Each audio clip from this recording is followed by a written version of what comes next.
Anda kembali bersama kami di obrolan malam. Saya langsung ke Mas Yudi. Mas Yudi, lumrah nggak atau biasanya di kasus-kasus lain juga terjadi nggak? Ada yang ditetapkan tersangka tanpa pernah dimintai keterangan atau diperiksa sebagai kapasitasnya saksi sebelumnya?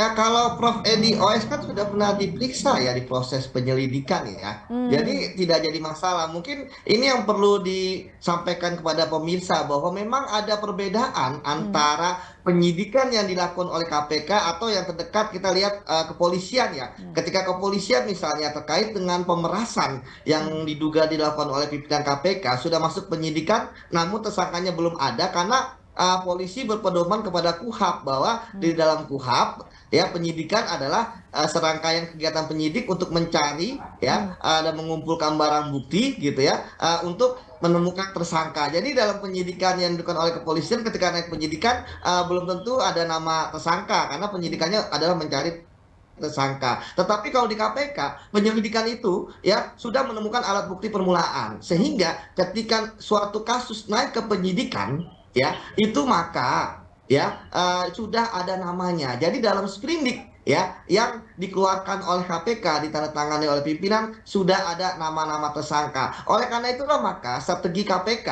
ya itu adalah memanggil di proses penyelidikan. Kalau kepolisian di proses penyidikan dipanggil dulu sebagai saksi ya sebelum nanti akan ditetapkan sebagai tersangka. Jadi memang itu ada perbedaan yang Mbak. Tapi saya pikir ini adalah hal yang teknis. Yang paling penting adalah bahwa kita harus paham KPK sendiri ketika menangani kasus korupsi dia dibatasi bahwa harus penyelenggara negara atau penegak hukum atau orang lain yang ada kaitan dan juga menyangkut kerugian negara di atas 1 miliar. Jadi memang sudah benar bahwa Wamenkumham ini yang menangani adalah KPK. Jadi saya pikir kita harus apresiasi pertama pelapor ya karena mampu memberikan bukti-bukti yang akurat. Dia sekarang ditetapkan sebagai yang ditetapkan sebagai tersangka, kasusnya naik ke penyidikan. Kemudian yang kedua, bagaimana teman-teman di pengaduan masyarakat dan di penyelidikan mampu untuk mengolah apa yang dilaporkan oleh IPW gitu kan menjadi suatu konstruksi yang utuh yang kemudian naik ke penyidikan. Nah sekarang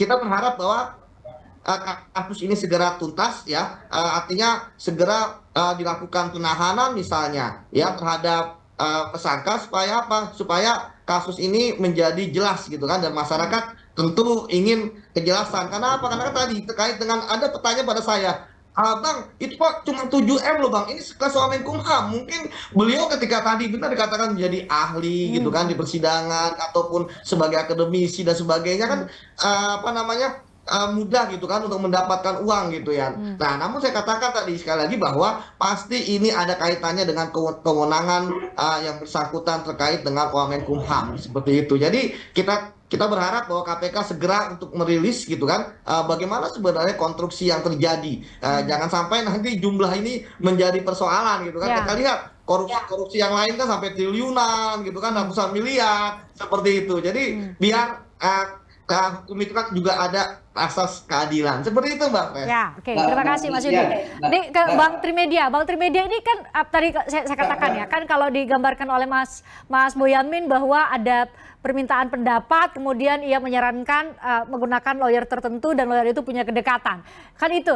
Kalau Bang Boyamin dan saya tahu di Komisi 3 banyak sekali lawyer-lawyer bahkan nonaktif dulu sebagai pengacara untuk kemudian tidak nyaru nih, tidak ada ada batasan atau sekat yang jelas antara sebagai anggota legislatif dan juga sebagai pengacara. Nah mungkin Bang Trimedia punya masukan atau pandangan agar jangan sampai mungkin penyelenggara negara saat ini yang sebelumnya dia punya profesi lain yang kemudian mungkin bisa membuat ia ketika ia sudah menjabat sebagai penyelenggara negara ini bisa masuk kategori korupsi itu kan nanti pembuktiannya nanti ya. Tapi menurut Anda haruskah ada perbaikan misalnya tidak lagi memberikan pendapat akademik atau tidak lagi menjadi ahli atau tidak lagi mengomentari kasus-kasus tertentu ketika menjadi penyelenggara negara misalnya? Sebelum menjawab pertanyaan Mbak itu, saya ingin menyampaikan apa yang disampaikan oleh Pak Yudi.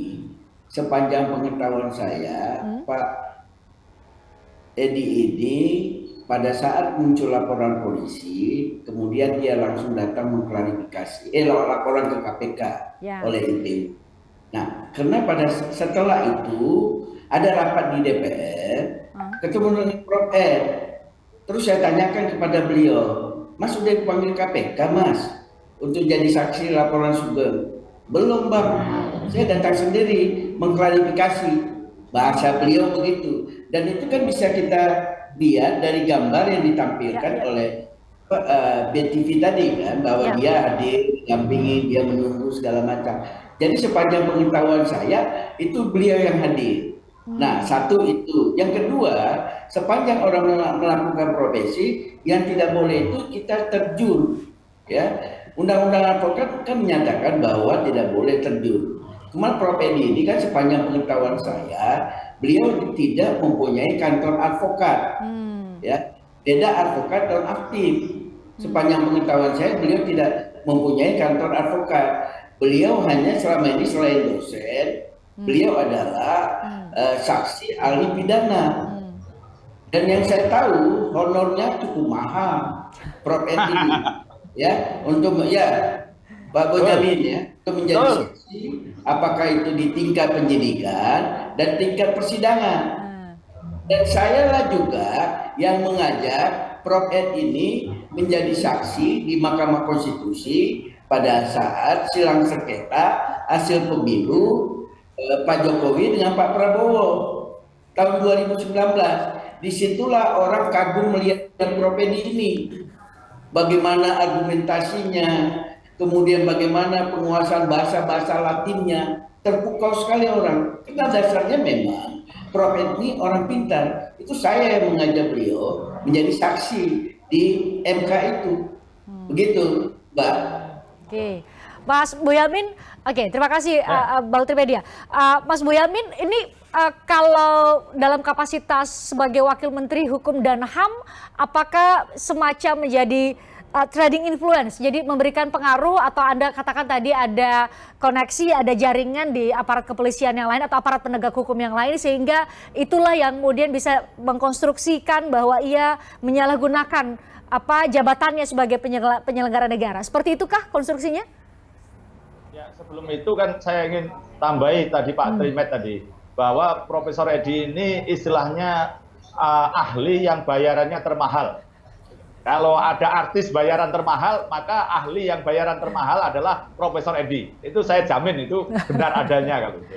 Dan saya tidak iri, memang beliau memang punya kapasitas. Kalau saya kan cuma advokat gitu kan. Jadi sampai saya belum mampu memakai jasanya Pak Edi ini untuk ahli perkara-perkara saya, karena saya tahu bahwa klien saya pasti rasanya belum mampu membayar beliau gitu. Jadi ya, itulah kira-kira gitu. Jadi, nah, kembali ke persoalan, apakah ini ada pemperdagangan pengaruh? Nah, masalahnya ini kan juga gaduh-gaduh. Kalau toh Pak Wamenkumham ini kan membawahi Dirjen AHU, sementara di sana memang ada sengketa perusahaan, saham dan sebagainya, Helmut itu.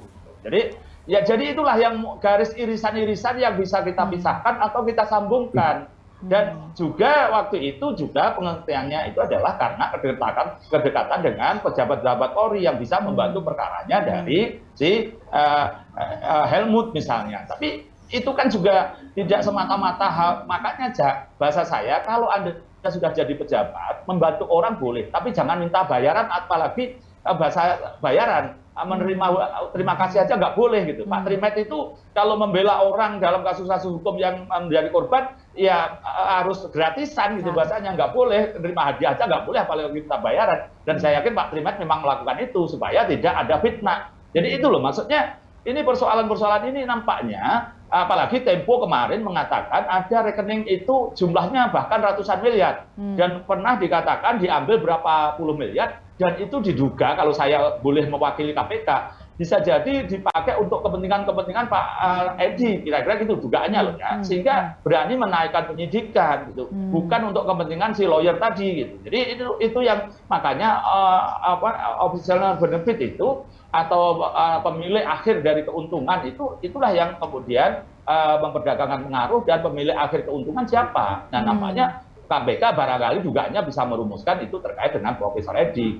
Dan inilah yang kita tunggu, mari proses-proses berikutnya. Dan saya juga apakah gitu kan nanti PPATK seperti apa, dan saya yakin nampaknya kan kalau tadi itu pun KPK itu tidak memeriksa sebagai saksi dalam penyidikan sebelum penetapan tersangka, ya bisa aja karena ada satu kasus yang itu pra peradilan dan ditolak.